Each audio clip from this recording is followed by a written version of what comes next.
أعوذ بالله من الشيطان الرجيم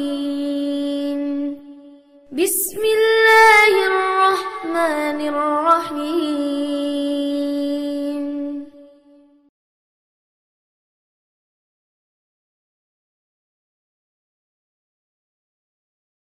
Mais où? وما تدري نفس بأي أرض تموت. Vous voyez? وما تدري نفس بأي أرض تموت. Donc, je vais payer l'assurance. Je vais payer l'assurance. Et je vous donne un exemple. Donc, je vais payer l'assurance. 1 an, 2 ans. Au bout de 3 ans, je meurs.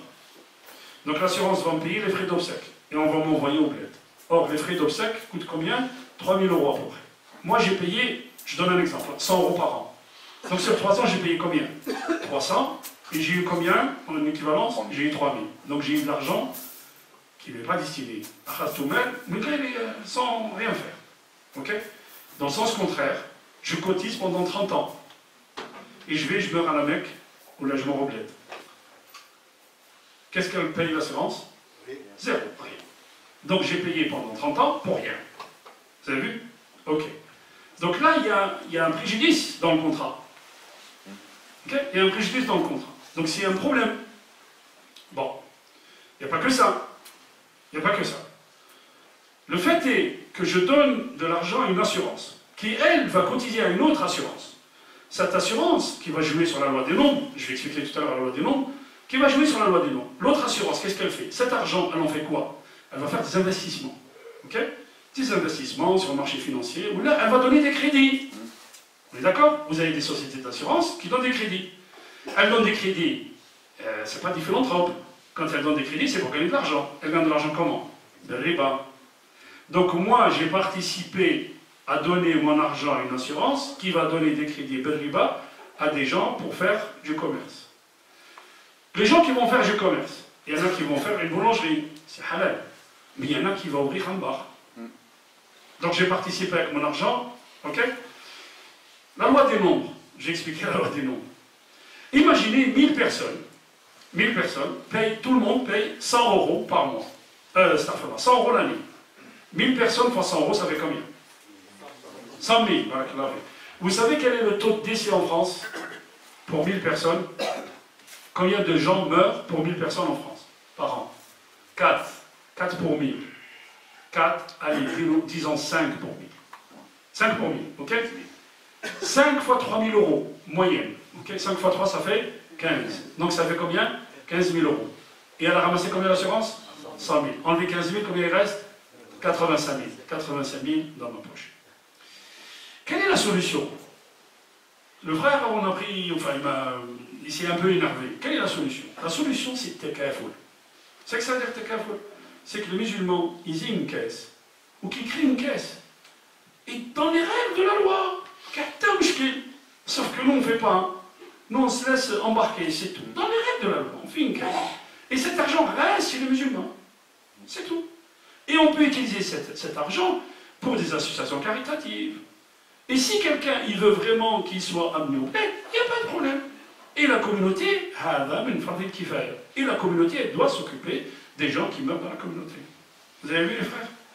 Et il faut arrêter de, comment dire, nous on subit le système, et après on se plaint, mais il faut qu'on apprenne, et qu'on apprenne dans les deux sens, c'est-à-dire qu'on apprenne notre législation, le droit musulman, et le droit qui nous concerne. Parce que nous vivons dans ce pays, et nous sommes concernés par le droit. Les assurances de voiture et les assurances de maison. Est-ce que nous devons faire les assurances de voiture et les assurances de maison? Le frère, il a raison, oui, il a raison de poser la question. Voilà. Alors, là, il trouve ce qu'on appelle le fiqh, c'est-à-dire le principe de nécessité. Nous sommes dans un pays, nous sommes sous une loi qui exige que tu aies une assurance maison et une assurance de voiture. Donc tu la prends. Mais tu ne prends pas une assurance de voiture qui te rembourse 20 000 € si ta voiture a fondé de 3 000. Non. Tu prends une assurance de voiture, c'est ce qui t'exige la loi, au minimum. Et une assurance maison, au minimum. Pourquoi? Parce qu'on arrive à Mabda al-Darura. C'est quoi la nécessité? Il y a un principe de l'islam qui dit al-Darura tubih al-Mahdura. La nécessité rend licite l'illicite. Quand je suis, c'est ça ou la mort, l'illicite redevient obligatoire. Comment l'illicite peut devenir obligatoire en cas de nécessité? Comment? Est-ce que, regardez, manger un jour fait Ramadan, c'est illicite ou pas? C'est illicite, d'accord. Mais si je suis très malade et je jeûne, je rentre dans l'illicite. Donc je fais quoi? Je mange. Je mange, je romps mon jeûne et je mange. Donc vous voyez bien, le principe de nécessité a rendu licite l'illicite. Et dans le même sens, j'ai très soif ou je suis dans un endroit où il n'y a que un peu d'alcool et je vais mourir. Est-ce que j'ai le droit, je peux boire ou pas? Oui, juste de quoi me rassasier, pas de quoi faire perdre ma raison. Ok? Bon, j'en ai d'autres questions, mais je vais m'arrêter là parce que l'autre, ok? Il y a un frère qui m'a dit, il reçoit des messages, Jumu'ah Mubaraka, on est devenu, Jumu'ah Mubaraka, quel est le problème? Ah, le Rasul sallam n'a pas fait ça. Là, il a, non, le Rasul sallam n'a pas fait ça. Le Rasul sallam n'est pas monté dans un avion aussi. Ok, Jumu'ah Mubaraka, me fait un ok, les frères? بارك الله فيكم سبحانك اللهم وبحمدك اشهد ان لا اله الا انت استغفرك ونتوب اليك سبحان ربك رب العزه عما يصفون وسلام على المرسلين الحمد لله رب العالمين السلام إن الحمد لله نحمده ونستعينه ونستغفره ونستهديه ونعوذ بالله من شرور انفسنا وسيئات اعمالنا من يهده الله فهو المهتدي ومن يضلل فلن تجد له وليا مرشدا واشهد ان لا اله الا الله وحده لا شريك له أشهد أن سيدنا وحبيبنا وعظيمنا محمد بن عبد الله خاتم الأنبياء والمرسلين اللهم صل وسلم وبارك على محمد وعلى آل محمد كما صليت وسلمت وباركت على إبراهيم وعلى آل إبراهيم إنك حميد مجيد. أيها الإخوة الكرام، يقول الله سبحانه وتعالى في محكم تنزيله إن الشيطان لكم عدو فاتخذوه عدوا. Certes, Satan est votre ennemi. Alors, qu'est-ce qu'il dit? Et votre ennemi, qu'est-ce que vous devez faire? Pas faire comment dire, la paix avec lui, ou faire un contrat avec lui. Non, non. Il faut que tu saches qui est ton ennemi. يقول أبو حامد في الإحياء. Il dit, Abu Hamid al-Ghazali, il dit, في الإحياء, il dit, القلب قلب الإنسان, c'est comme un château fort. Le cœur de l'être humain, c'est comme un château fort. Le château fort, tu dois le garder. Non seulement tu dois le garder, mais tu dois connaître les points faibles par où peut rentrer ton ennemi. Donc ces points faibles, tu devrais les fortifier. Et ces points faibles, ce sont les entrées de shaitan. Madakhil al-shaitan. Madakhil al-shaitan, il faut que tu les connaisses. Comment le shaitan, il peut avoir le dessus sur toi. Alors Allah subhanahu wa ta'ala nous dit, al-shaitan, c'est votre ennemi. C'est la première chose. La deuxième chose, al-shaitan, innahu laysa lahu sabil alladhina amanu. Inna ibadi laysa laka alayhim sabil. Mes serviteurs, les serviteurs d'Allah subhanahu wa ta'ala, ceux qui sont proches d'Allah, le shaitan, il ne peut pas les toucher. Il ne peut pas avoir le dessus sur eux. Pourquoi? لأن الشيطان إن كيد الشيطان كان ضعيفا. Certes, la ruse de shaitan, elle est faible. Pourquoi? Parce que le shaitan, qu'est-ce qu'il fait? Il susurre. Il vient, il waswis, il waswis dans. Comment il fait shaitan? Il prend le timbre de ta voix. Il prend le timbre de ta voix et toi tu vas penser que c'est ta voix intérieure qui est en train de parler. Or c'est shaitan qui est en train de parler. Ça c'est la première chose. La seconde chose c'est que comment je sais que c'est shaitan qui est en train de me susurrer ce que je dois faire ou si c'est nafs, si c'est mon âme qui est en train de me susurrer ce que je dois faire. قال العلماء الشيطان يريدك أن تعصي الله مطلقا. الشيطان il voudrait que tu désobéisses à Allah dans l'absolu. Or, un nafs, non. Un nafs, elle est avide, harissa. Quand elle veut quelque chose, il faut qu'elle l'obtienne. Et elle ne s'arrêtera pas que lorsqu'elle a obtenu ce qu'elle voulait. Donc, le shaitan, il vient d'une porte. Si toi, tu fermes cette porte, il viendra d'une autre. Et si toi, tu fermes cette porte, il viendra d'une autre. Et ainsi de suite. Mais le madakh et le shaitan, nous allons énumérer 4 ou 5 ayoua al-ikhwa al-jumu'ah al-muqbila, on en aura d'autres, incha'Allah. Mais le madakh et le shaitan, pour le ulama, Rasul sallallahu alayhi wa sallam, il nous dit aussi, al-ghadabu wa shahwa. La colère, se mettre en colère et les passions, al-shahwa. Rasul sallallahu alayhi wa sallam, il dit, la taghdab, la taghdab, la taghdab. Ne te mets pas en colère. Est-ce que ça veut dire que je ne dois pas me mettre en colère dans des situations difficiles? Si, je peux me mettre en colère. Sauf que Rasul sallallahu alayhi wa sallam, il nous dit, maîtrise-toi. قال رسول الله صلى الله عليه وسلم إن الغضب من الشيطان. La colère vient de Satan. وإنما خلق الشيطان من نار. Et Satan a été créé de feu. وإنما يطفئ الماء النار. Et c'est l'eau qui fait éteindre le feu. Donc si tu te mets en colère, qu'est-ce que tu fais? Tawadda, fais ton dos. Sinon, si tu es debout, assis-toi. Si tu es assis, étale-toi. Et tu maîtrises ta colère, maîtrise ta colère. Donc la première chose, quand tu vois quelqu'un qui est monté, qui devient rouge, le sang qui est monté à la tête, alors ça, il a vu quelqu'un dans cet état, il a dit, Wallahi inni a'lam. Je connais des paroles, s'ils les disent, dhahaba anhuma. Yaqul a'udhu billahi minash shaytanir rajim. Dis a'udhu billahi minash shaytanir rajim, Satan il s'en va. Première chose, quand tu te mets en colère avec ton épouse, avec tes enfants à la maison, première chose que tu fais, mets un peu de Coran. Tu verras, les choses vont s'apaiser, vont s'apaiser. Pourquoi? Shaitan est parti. Shaitan est sorti de la maison. Donc la colère. La seconde chose, shahawat, les passions. Shaitan, il ne te laissera pas tranquille et il essaiera de rentrer par cette shahwa.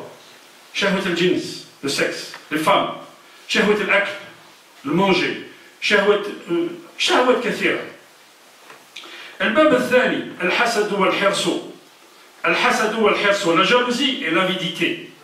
La jalousie, quand je suis jaloux de quelqu'un, je fais tout pour que le bienfait dont Allah subhanahu wa ta'ala l'a comblé s'enlève de lui, ou la part.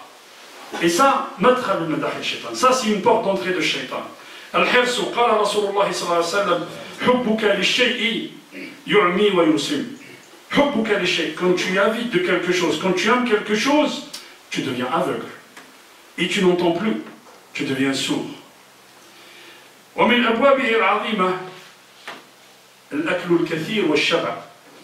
les entrées de Satan, c'est quoi? C'est le fait de trop manger. De manger d'une manière gloutonne. Le fait de trop manger.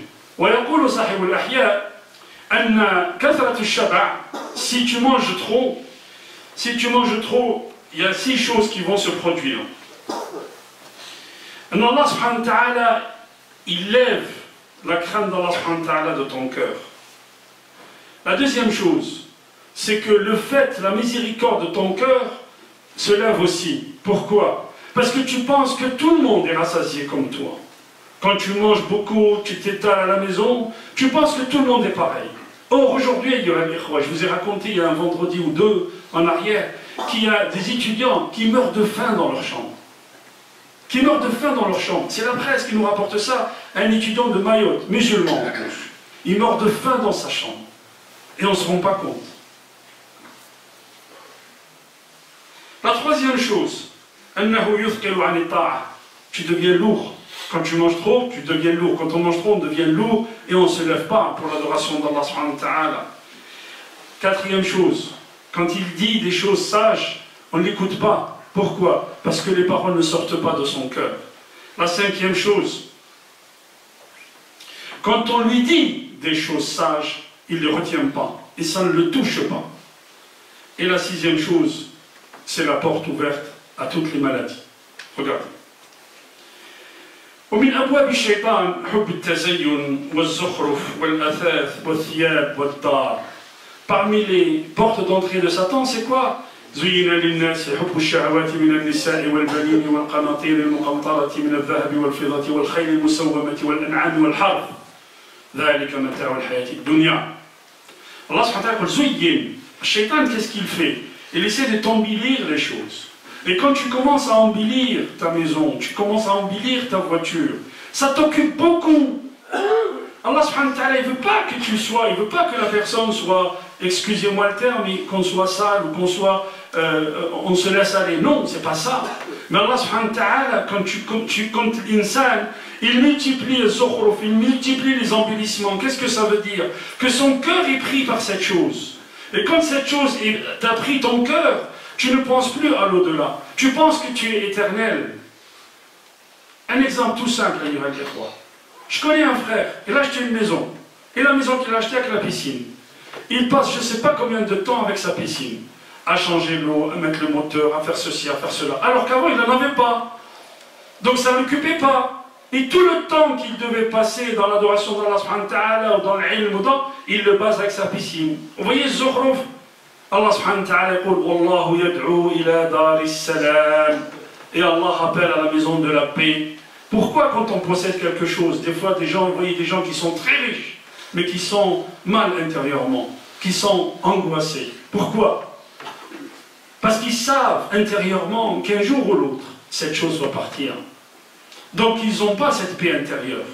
Allah subhanahu wa ta'ala, fil ayah, il dit Wallahu yad'u ila daris salam. Et Dieu appelle à la maison de la paix. Quelle est la maison de la paix? Chez Allah, fil akhirah, fil jannah. Quand tu es fil jannah, tu sais que ce que tu possèdes est éternel, ça ne partira jamais. Donc Allah subhanahu wa ta'ala, il enlève cette angoisse de ton cœur.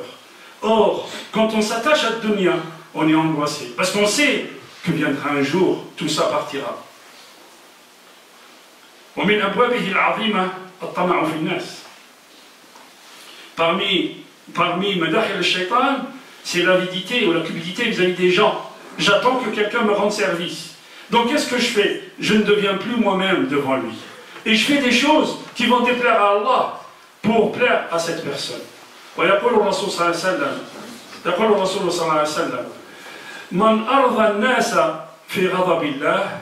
Regardez, من أرضى الناس في غضب الله سخط الله عليه وأسخط من أرضاهم في سخطه ومن أسخط الناس في رضا الله رضي الله عنهم وأرضى من أسخطهم في سبيله. Celui qui essaie de déplaire aux gens, ou de plaire, pardon, celui qui essaie de plaire aux gens en déplaisant à Allah, non seulement qu'Allah subhanahu wa ta'ala va se mettre en colère contre lui, mais il tournera la chose, c'est-à-dire qu'il en mettra les gens qu'il a essayé de plaire, à qui il a essayé de plaire, il les mettra contre lui et en colère contre lui. Et celui qui met en colère les gens en plaisant à Allah subhanahu wa ta'ala, celui qui met en colère les gens en plaisant à Allah subhanahu wa ta'ala, Allah il fait que ces gens-là qui sont en colère contre lui aujourd'hui seront en paix avec lui dans le futur. Mais non seulement Allah il l'agrée, mais ils seront en paix avec lui dans le futur. Mais matakhaf, je vais dans des mosquées, les gens ont peur d'aller dans la mosquée. Tu as peur de quoi? On a peur de quoi?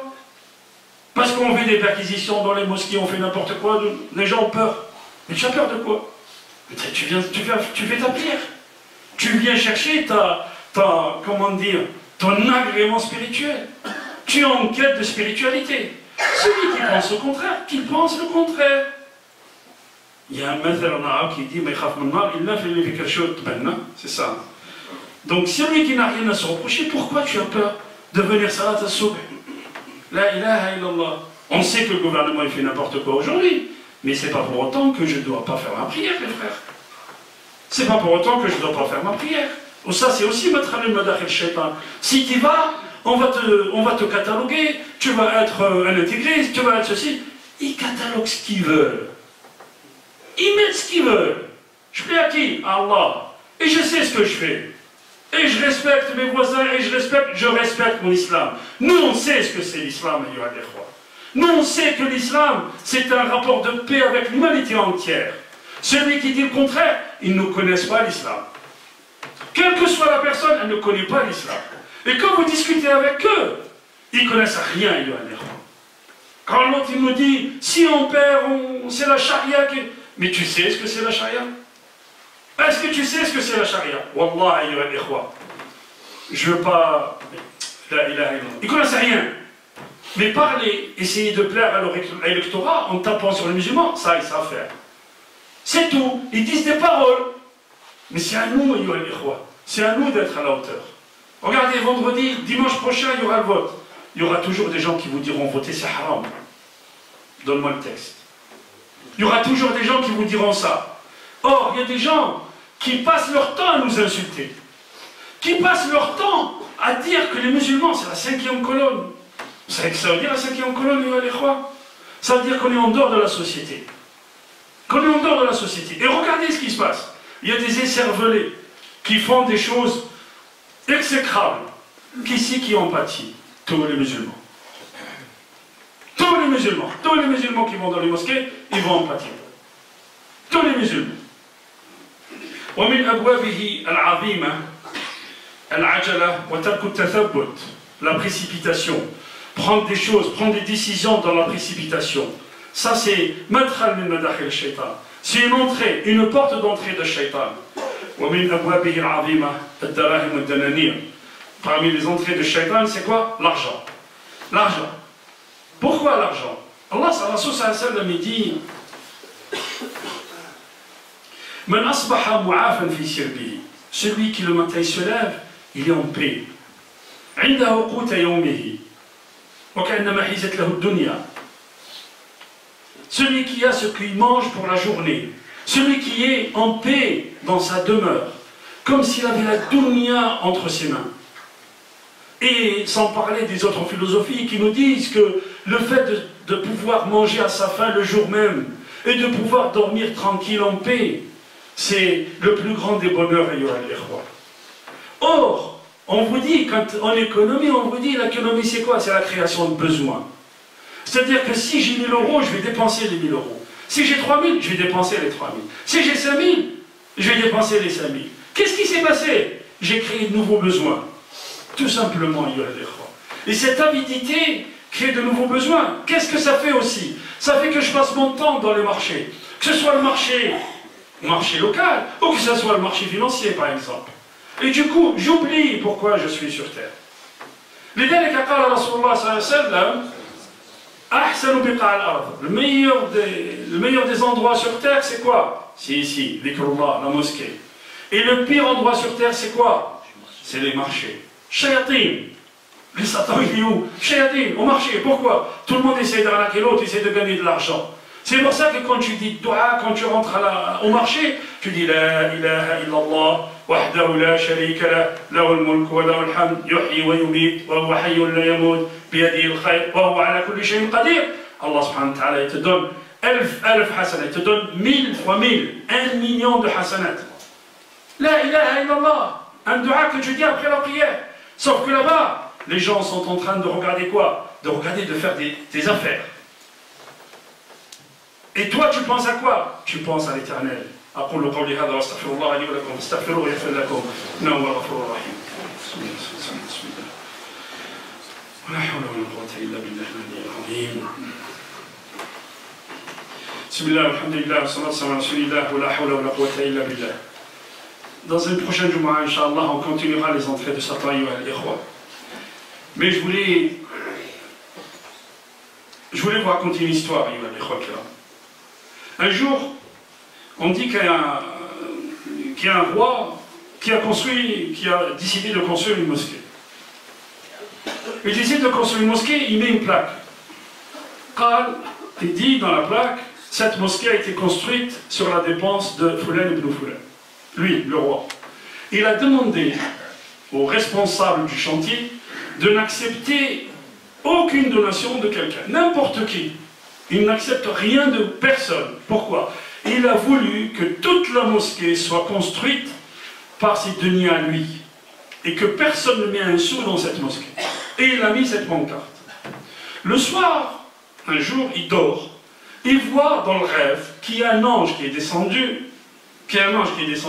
Il a effacé son nom, il a mis le nom d'une vieille dame. Astaghfirullah al-azim. Il se réveille. Le second jour, il va dormir, il fait le même rêve. Il voit un ange qui descend et qui efface son nom et qui met le nom d'une vieille dame. Il appelle le chef de chantier, il dit, va regarder la plaque. Qu'est-ce qu'il y a marqué sur la plaque? Il dit, il y a marqué ton nom. Que la mosquée a été construite sur les deniers d'un tel fils de tel. Le troisième jour, il voit de nouveau l'ange qui descend et qui efface son nom, qui met le nom d'une vieille dame. Il appelle le chef de chantier, il dit, qu'est-ce qui a marqué ça? Il dit, c'est ton nom, subhanallah. Alors, allez chercher cette dame. On va chercher une vieille dame, et on la trouve, on la ramène chez lui. Qu'est-ce que tu as fait dans cette mosquée? J'ai rien fait. Pourquoi vous m'avez arrêté? J'ai rien fait. Ah non, tu as fait quelque chose. Rappelle-toi, tu as fait quelque chose. Là, j'ai rien fait, je me rappelle de rien. Puis elle a dit, ah oui, un jour, elle a dit, je passais par le chantier. Et j'ai trouvé un cheval qui tirait la carriole sur laquelle on tirait les briques pour la mosquée, qui a été laissé là, et dans une soif terrible. Elle a dit, j'ai pris un seau et je l'ai abreuvé. Regardez. J'ai pris un seau et je l'ai abreuvé, et le cheval s'est rassasié. Ah, subhanallah. Regardez ce qu'elle a fait. Elle a fait un geste. Devant qui? Devant Allah. Elle a abreuvé un animal. Par ta sincérité, Allah il a écrit que la mosquée c'est toi qui l'as construite. Et moi je voulais montrer aux gens que moi je fais le bien. Allah subhanahu wa ta'ala efface le nom de cette mosquée. Subhanallah. Je voulais vous dire ça aussi. C'est que, bien sûr, toutes les mosquées aujourd'hui sont suspectes. Pourquoi? Donc on vient chercher, je ne sais pas ce qu'on vient chercher à la mosquée, je vous dis, nous à la mosquée, on cherche notre spiritualité et notre quête spirituelle. Donc on veut savoir si on est aux normes. Effectivement, il y a 2 ou 3 ou 4 portes peut-être qu'on doit refaire. Ouvrir un peu plus. Pourquoi? Parce que la mosquée, dans les jours normaux, elle suffit aux gens qui sont là. Mais le vendredi, on a besoin d'autres ouvertures. On est en train de faire des travaux dans cette mosquée. Celui qui veut aider, marhaba. Par tout ce qu'il peut. Par l'argent, marhaba. Par son corps de métier, par son métier, s'il est plombier, s'il est ébéniste, s'il est maçon, s'il est marhaba. Qui vient juste après le Jumu'ah et qui se déclare à nous, on veut agrandir cette mosquée. Cette mosquée, c'est la vôtre. Et ce que vous faites aujourd'hui, c'est un investissement que vous trouverez chez Allah subhanahu wa ta'ala. اللهم اجعلنا من التوابين واجعلنا من المتطهرين اللهم اهدنا فيمن هديت وعافنا فيمن عافيت وتولنا فيمن توليت وبارك لنا فيما اعطيت وقنا شر ما قضيت انك تقضي ولا يقضى عليك انه لا يذل من وليت ولا يعز من عديت تباركت ربنا وتعاليت يا ذا الجلال والاكرام اللهم اقسم لنا من خشيتك ما تحول به بيننا وبين معصيتك ومن الطاعات ما تبلغنا به جنتك ومن اليقين ما تهون به علينا مصائب الدنيا ومتعنا اللهم باسماعنا وابصارنا وابداننا ابدا ما احييتنا واجعله الوارث منا واجعل ثأرنا على من ظلمنا وانصرنا على من عادانا ولا تجعل الدنيا أكبر همنا ولا مبلغ علمنا واجعل الحياة زيادة لنا في كل خير واجعل الموت راحة لنا من كل شر عباد الله إن الله يأمر بالعدل والإحسان وإيتاء ذي القربى وينهى عن الفحشاء والمنكر والبغي يعظكم لعلكم تذكرون ولذكر الله أكبر والله يعلم ما تصنعون قوموا إلى صلاتكم